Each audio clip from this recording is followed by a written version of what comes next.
আল্লাহর শানের অনুপযোগী বাক্যালাপের কারণে মানিকগঞ্জের এক বাউলকে গ্রেপ্তার করা হয়েছে। তাকে গ্রেপ্তার করে অনেকে প্রতিবাদ করছেন, এটাকে বাকস্বাধীনতা হস্তক্ষেপ হিসেবে দেখছেন তারা।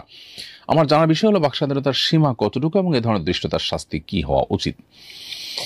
খুবই গুরুত্বপূর্ণ প্রশ্ন। বাকস্বাধীনতার সীমারেখা প্রত্যেকটা ক্ষেত্রেই কিন্তু আছে।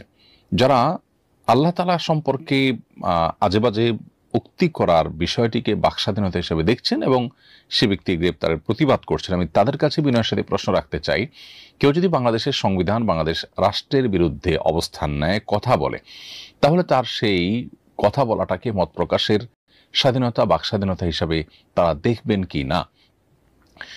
পৃথিবীর সকল স্বাধীনতারই একটা সীমানা থাকে।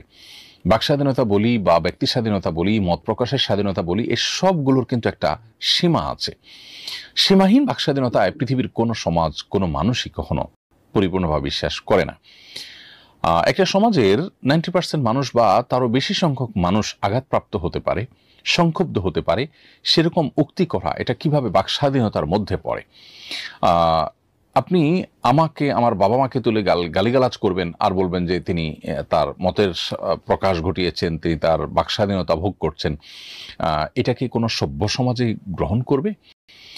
পৃথিবীর উন্নত দেশগুলোতে পর্যন্ত হেট স্পিচ বলতে একটা কথা আছে যে আপনি এমন কিছু কথা বললেন যেটা মানুষকে সংক্ষুব্ধ করলো, তাহলে এটাকে অপরাধ হিসেবে গণ্য করা হয়। কিন্তু বাংলাদেশে এক শ্রেণীর সেকুলার বামপন্থীরা তারা আল্লাহ এবং তার রাসূলকে নিয়ে কটূক্তি করলে তখন তারা বাকস্বাধীনতা এবং মত প্রকাশের স্বাধীনতার এই কথাটা নিয়ে আসেন।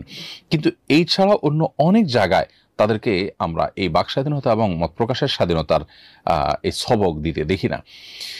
এটা খুবই দুর্ভাগ্যজনক একটি বাস্তবতা এবং এ ধরনের কর্মকাণ্ড যারা করে তাদেরকে কঠোর শাস্তির আওতায় আনা উচিত এবং এটার জন্য প্রয়োজনীয় আইনের সংস্কারও করা দরকার। কারণ বাংলাদেশের মতো সাম্প্রদায়িক সম্প্রীতির একটি উজ্জ্বল উদাহরণ যে দেশে রয়েছে, সে দেশে শান্তিপূর্ণ পরিবেশকে বিঘ্ন করবার জন্য দেশি এবং বিদেশি বিভিন্ন চক্রান্ত এ ধরনের কর্মকাণ্ড পরিচালনা বিভিন্ন সময় করে থাকতে পারে। বিধায় সেই পথ যেন কেউ ব্যবহার করতে না পারে, সেটা যেন চিরতরে বন্ধ করা যায়, সেজন্য কঠোর ব্যবস্থা থাকা উচিত।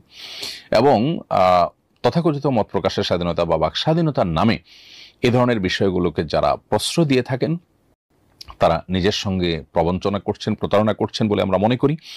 এবং দেশের মানুষকে তাদের ব্যাপারে সোচ্চার হতে হবে, সজাগ হতে হবে।